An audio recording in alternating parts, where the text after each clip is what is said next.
my opinion, it's probably not worth it to them to try to sue you or even waste their time sending it to collections.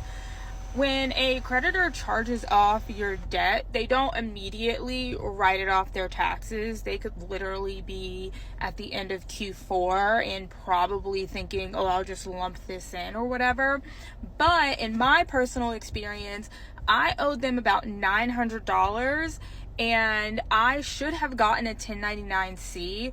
Now, I would tell you what you need to do is take a look at your credit report to see if 450 is actually the highest balance that is reporting, or if there's any like fees associated with it where the total balance now is over $600.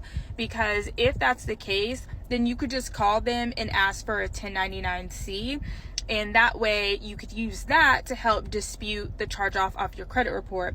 However, what typically happens, and this is what happened to me, when you kind of like rustle with the wasp nest by sending in a dispute on an old debt that was charged off, they will then send it to a collection agency, because that's exactly what they did to me in my case. They had it for a couple of years. I disputed it off of my credit report, and I ended up being able to get the charge off with Capital One removed from my credit report, but then I had a brand new collection with portfolio recoveries, which 9 times out of 10, they don't have all the documentation that they need to really prove that they can verify the debt and that verified debt belongs to you.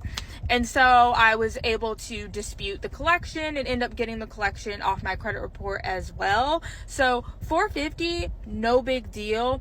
But if this ends up going to collections, if you were to dispute it, do not pay the collection agency a thing, because it's likely they wrote it off on their taxes. The IRS just requires them to give a 1099-C if what they charged off was $600 or